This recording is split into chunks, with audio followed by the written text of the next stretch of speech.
네, 휴일이고 또 5월 초에 황금 연휴를 감안하면은 이제 25일이 아니라 실제로는 20일도 안 남은 것 같습니다.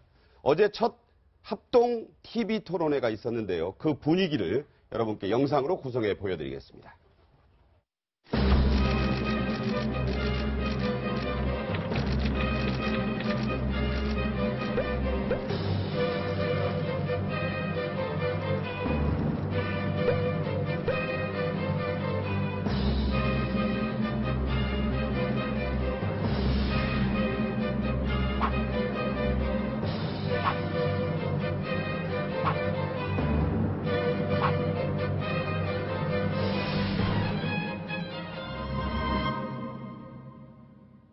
네, 저희가 누가 잘했나 이렇게 좀 구성을 해봤는데 어제 보면 다들 좀 긴장한 모습도 있고 심지어 홍준표 후보는 뭐 자리도 잘못 찾아가고 안철수 후보 자리에 앉아서 안철수 후보 수첩도 쓰고 막 그랬다고 해요. 어떻게 보셨어요? 긴장을 했겠죠. 네. 그러니까 아무래도 이제 처음 토론이죠. 사실은 5명이 다 정해진 다음에 처음 토론을 하게 되는데 긴장감이 역력했고요. 무엇보다 안철수 후보가 많이 긴장한 것 같더라고요. 네네. 웬만해서는 얼굴에 그렇게 표정이 많이 안 나타나는 후보였는데 어제는 상당히 그 긴장된 상기된 모습을 많이 봤고 각 후보들 간의 설전이 아주 그 날카롭게 오간 것을 봤습니다. 그래서 아마 이제 토론을 통해서 몇 번 이제 한 서너 번 남았는데 그 토론을 통해서 또 돌아선 어떤 민심들을 잡고 자기를 지지하는 사람들을 좀 더 확실히 잡기 위한 전략이었다고 보고 공격 포인트가 결국은 어제 보면 안철수 후보하고 문재인 후보가 서로 그냥 설전을 두 사람만 얘기해요. 주도적 토론도 보면 다른 사람한테 별로 안 물어보고요. 네. 두 사람은 질문하는 거 보고 또 다른 후보들도 두 사람을 대상으로 질문을 많이 하는 걸 봤을 때는 양강 구도를 깨려고 하는 의도를 갖고서 토론에 임했던 게 아닌가 하는 그런 생각이 들었습니다. 네. 안철수 후보가 긴장된 모습을 보인 이유 중에 하나로 안 후보 측은 모든 후보가, 4명의 후보가 첫 질문 대상은 항상 나더라. 지지율 급등이 아마 그 원인이 아니겠나. 집중 견제를 받았다 이런 얘기를 하는데 자, 1, 2위를 다투고 있는 문재인, 안철수 두 후보 적폐 논쟁이 가장 치열했습니다. 한번 저희가 그 하이라이트 부분을 모아서 보여드리겠습니다. 국민에 대한 모독 아니겠습니까?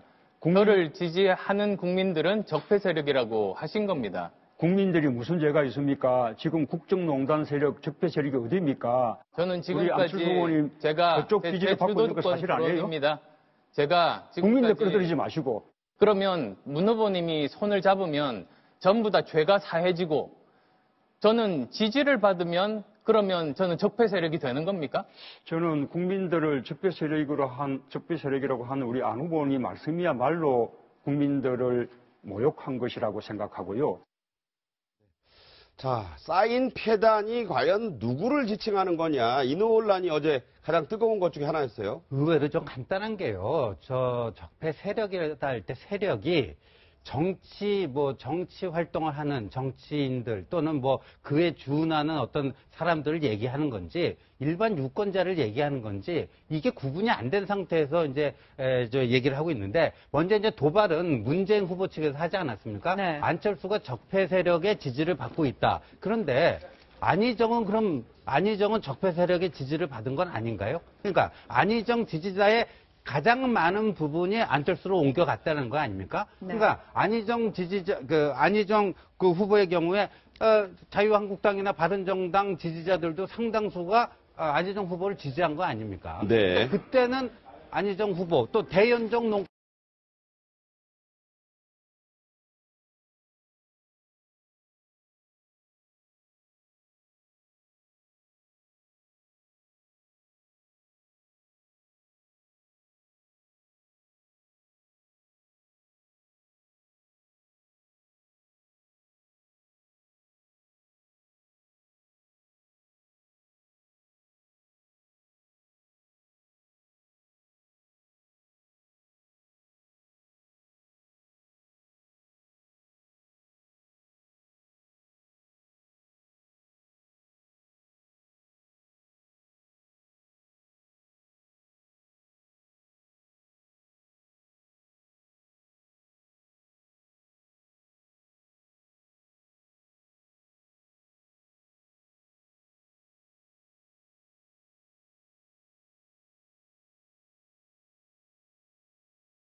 같이 깨끗한 후보가 할 수 있는 말인데 대부분 아직 재판을 기다리는 후보가 그런 이야기를 한다는 거는 유체이탈 비슷한. 오늘 세탁기 들어갔다 나는 나왔으니까 다음에 누가 들어갈지 한번 자세히 보십시오. 홍 후보가 모 종편 그 뉴스에 출연해가지고 재판 얘기를 유 후보가 빗대서 좀 공격하니까 그 앵커를 당신도 재판받는 거 아니냐라고 되받아친 적이 있는데 세탁기가 결국 그 얘기인가요? 그렇죠. 지난번에 나왔던 세탁기 얘기가 어제 TV 토론에서 나온 거예요. 그런데 세탁기 가지고 공방한 거에 대해서 또 약간 뭐 이건 좀 약간 어떻게 보면 대선 후보 토론에서 네. 이건 부적절하다 이렇게 보는 분도 있는데 저는 굉장히 어떻게 재밌게 봤습니다. 저거 예. 검색어 3위였습니다. 네, 너무나 딱딱한 그런 주제였는데 네. 세탁기에 들어서면서 사실은 굉장히 재미있는 얘기라고 생각하는데 일단 홍 후보가 이제 세탁기를 얘기했는데 세탁기에 대한민국을 돌려야 한다. 그건 맞지 않는 것 같아요. 네. 대한민국에 돌린다. 나라를 넣어서 돌리자? 그렇죠. 대한민국의 국민을 넣어서 돌린다는 것은 말이 맞지 않고 대한민국 국민이 아니고 이제까지 어떤 대한민국을 망쳐온 그야말로 적폐 세력을 갖다 세탁기에 돌려야 한다.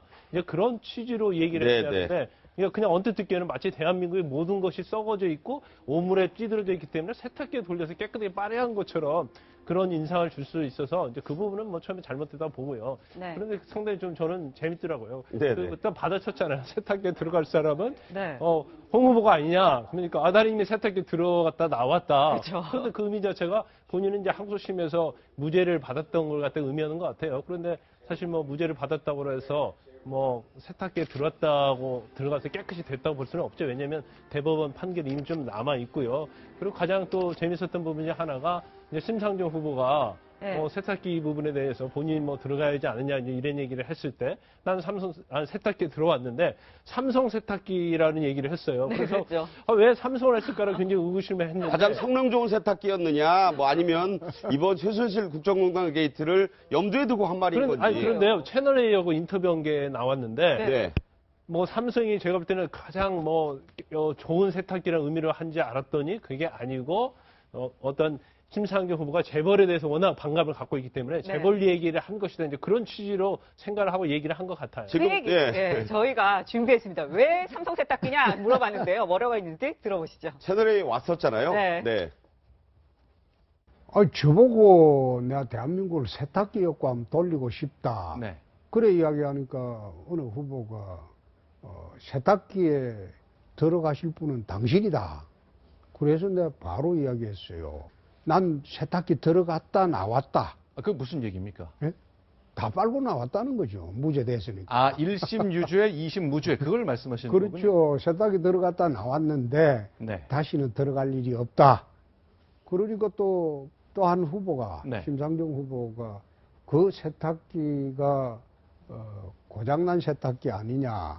네. 그래서 그 삼성 세탁기다. 내가 그 이야기를 했어요. 예, 삼성 세탁기도 고장은 가끔 난다고 제가 들었는데요. 네. 근데 저게 좀 말장난 비슷한 게요. 그러니까 홍준표 후보를 세탁기에 넣은 건 누구겠습니까? 그러니까 이른바 홍준표식 표현으로 하면 양박의 조정을 받은 검찰이, 정치 검찰이 부당한 그 죄를 씌워가지고 본인을 세탁기에 넣은 거 아닙니까? 네, 근데 네. 2심 재판부가 무죄 선고를 해줌으로써 세탁기에서 꺼내준 거 아니에요? 그러니까 네. 뭔가 그런 사회적 거학이나 이런 거를 세탁기에 놓고 돌리겠다. 뭐 그런 얘기인데 네. 저는요 어제 참 놀라운 게 문재인 후보랑 홍준표 후보가요 어떻게 보면 정치적 양극에서 이렇게 서 있는 거 대립하는 것 같지만요 논리 구조가 굉장히 비슷합니다. 그렇게 거의 보셨어요? 똑같아요. 왜냐하면요 네. 문재인 후보는 뭐예요? 국가 대청소를 하겠다는 거 아니에요? 국가 대청소. 우리의 그 적폐 청산을 위해서 국가 대청소. 대청소하려면 아주 그 성능 좋은 고장 안 나는 청소기를 그냥 쌩쌩 돌려야 되지 않겠습니까? 그러니까 문재인 후보와 홍준표 후보의 차이는 청소기를 돌릴 것인가 아니면 세탁기를 돌릴 것인가. 그러니까 다 구악이 있는 거예요. 응? 근데 서로가 상대편을 향해서 구악이라고 보고 세탁기냐 청소기냐 이런 거예요. 세탁기 청소기도 다르고요. 세탁물이 뭐냐가 분명한 차이가 있겠죠. 그 서로가 생각하는 청소해야 될 쓰레기, 세탁해야 될, 빨아야 될 그런 표현도 나왔지만 세탁물이 뭐냐 여기에 분명한 차이도 있다고 봅니다. 자, 어제 어쨌든 이런 2시간에 걸친 토론회를 보고 평가들은 이제 본인은 본인들이 참 잘했다고 하는데 먼저 1, 2위 후보 얘기 들어봤어요. 그랬더니 문재인 후보 뭐 이 정도면 잘한 거 아닐까요? 라고 반문을 했습니다. 자신의 참모습으로. 안철수 후보 약간 뭐 길장했다는 평가 많은데 매일 이런 토론을 통해서 국민이 충분하게 검증할 수 있기를 바랍니다. 이렇게 얘기를 했어요. 자, 홍준표 후보 많은 말을 했는데 이렇게 얘기했습니다. 직접 저희가 들어봤어요. 내가 겁나죠. 내가 도지사 사퇴한 거 그거 질문하다가 그럼 너희는 왜 국회의원 3명 다 사퇴 안 하냐? 이러니까 질문을 못 하잖아요. 머릿속에 있는 것만 정리하는 거기 때문에 뭐 끝나고 난 뒤에 아쉬운 거 없습니다. 네, 긴급 속보입니다. 지금 삼성 서초 사옥에요. 네. 폭발물이 설치됐다는 그런 소식이 들어와서 일단 난리가 난 모양입니다. 3천여 명이 일단 긴급 대피했다. 이런 소식입니다. 이 폭발물의 설치 여부는 경찰이 긴급 출동해서 지금 확인을 하고 있는데 아직 폭발물의 설치 여부 같은 것은 확인은 되지 않았습니다. 하지만 이런 제보가 이런 소식이 알려지면서 근무하던 그 삼성 관계사 직원들 3천 명이 이상이 지금 긴급 대피해 있다는 그런 소식인데요. 이 소식 삼성 세탁기에다 들려온 이거 진짜입니다. 실제 상황임 다시 한번 말씀드리면서 속보가 전해 오는 대로 전해드리겠습니다. 네. 이 좀 뒤숭숭하네요. 네, 보니까. 그러네요. 토론회 얘기를 다시 좀 돌아가 보도록 하겠습니다. 네. 지금 보신 것처럼 자 토론회 문재인 후보 뭐 이 정도면 잘한 거 아닌가라고 얘기를 했고요. 안철수 후보 국민이 검증할 수 있게 충분히 했으면 좋겠다. 매일매일 했으면 좋겠다. 뭐 매일 이런 토론 했으면 좋겠다. 이렇게 얘기를 했고 네. 홍준표 후보 내가 겁나지요. 네? 그래서 나한테 질문 안 한 거 아닙니까? 뭐 이렇게 얘기를 했어요. 어떻게 보셨어요? 어제 뭐 저는 유승민 후보하고 심상정 후보, 즉 지지율이 낮은 군소 후보의 약진이 돋보였던 그런 분들의 재발견이 아니었나 생각이 들고요. 역시 TV 토론을 통해서 당세와 무관하게 그 후보의 자질들은 TV 토론 때 검증해야 한다는 소리가 듣고 또 하나 느낀 거는 안철수 후보는 왜 자꾸 맞짱 토론하자 그런지 어제 토론을 보고 이해가 안 갔고 문재인 후보는 왜 맞짱 토론을 그동안 피했는지 이해가 안 갔습니다. 그래서 제가 볼 때는 두 분이 양강구도이고 혼전이기 때문에 실제로 어제 짧은 토론보다는 지지율 15%든 20%든 양자 대결을 통해서 유권자들이 안보와 경제와 복지, 민생에 대해서 두 후보의 공통점은 무엇이고 차별점은 무엇인지 그리고 두 후보는 보수와 진보 아니면 상식파라고 했는데 그 상식파의 내용이 무엇인지 이제 서로에 대한 이념적 규정하는 걸 넘어서서 국민들의 먹고 사는 문제에 대한 입장의 차이가 무엇인지 해서 한번 끝장 토론을 유권자 한 사람으로서 보고 싶다는 생각이 들었습니다. 네. 자, 아시는 것처럼 높지 않은 지지율에도 불구하고 어제 토론회를 굉장히 잘했다. 이런 평가를 받고 있는 두 후보가 있습니다. 이 두 후보는 어떻게 생각할까요? 토론회 끝나고 만나봤습니다. 뭐 평소 그냥 생각하던 대로 했는데 막 목이 좀 쉬어가지고 내 목소리가 원래 예쁜데 그런 거 별로 없었는데 총평은 국민들이 하셔야 되는 거 아닌가요? 네, 두 후보가 조선일보가 오늘 아침에 실기를 각 캠프 자기들이 서로 잘했다고 다 자평할 수 있으니까 그렇죠. 물어봤다는 거예요. 각 캠프 대표자 한 명씩한테 누가 잘했습니까? 그랬더니 그 캠프 빼고 그랬더니 유승민 후보 3표, 심상정 후보 2표. 문 후보, 안 후보 0표 이랬다는 거거든요. 제가 볼 때는 첫째는 뭐 물론 객관적으로 봐도 두 분이 잘 하셨어요. 그건 저 인정하는 부분이고 다만 이런 이렇게 투표할 때는 제가 볼 때 서로 양강구도 있는 사람은 서로에게 투표 안 할 거 아니에요. 예를 들면 문재인 후보 측에서 안철수 후보를 투표할 리 없고 안철수 후보 측에서 문재인 후보를 투표할 리 없죠. 홍준표 후보도 마찬가지라고 보고요. 어제 또 홍준표 후보 같은 경우는 그런 말을 별로 많이 안 하셨어요. 그런 걸 보면 결국은 두 사람이 싫어하는 사람 안 찍고 그냥 차선책을 선택한 거라고 볼 수밖에 없을 것 같아요. 그래서 아마 이런 결과가 나온 것 같은데 그럼에도 불구하고 두 분 같은 경우에는 뭐 지지율 낮음에도 불구하고 열심히 본인의 정책을 설명하고 질문도 날카롭게 하는 걸 보면서 상당히 인상적인 부분이 있었다고 볼 수 있겠습니다. 그러니까 뭐 선두를 각축 안 하니까 더 여유 있게 정책 비전을 설명하고 내가 뭐 어떤 뭐 소신 있는 발언도 많이 했다. 그런 평가가 있는 것 같아요. 그렇죠. 그런 부분들이 사실은 국민들한테 많이 다가오는 거죠. 사실 두 사람, 특히 이제 두 양강이라고 할 수 있는 안철수 후보와 문재인 후보 같은 경우는 서로를 공격해야 하는 상황이 될 수밖에 없다 보니까 네거티브 관련된 질문을 많이 할 수밖에 없는 상황이었어요. 그러나 유승민 후보나 심상정 후보 같은 경우는 거기로부터 좀 여유로울 수 있기 때문에 본인의 정책이나 아니면 다른 후보들의 정책에 대해서 많이 질문했거든요. 그런 부분들이 국민들한테 좋은 평가를 받았을 것으로 생각이 됩니다. 네, 저희가 조금 전에 이 삼성생명 서초동의 삼성생명 서초타워에서 폭발물 설치가 확인이 연합이 돼서 출동을 했다 이런 네네. 얘기 전해드렸는데요. 지금 그 부분에 대해서 저희가 속보가 들어와서 말씀드리도록 하겠습니다. 네. 지금 이 경찰특공대가 소초타워를 전층 검색을 하고 있는데요. 현재까지는 폭발물과 같은 그런 특이사항은 아직 발견되지 않았다 지금 이렇게 전해지고 있고요. 정부가 지금 신속하게 대응하고 있습니다. 네, 각층을 조사하고 있는데 사실이 아니길 바랍니다. 아주 긴급한 상황이 아니었으면 하는 바람이고요. 역시 확인이 됐다.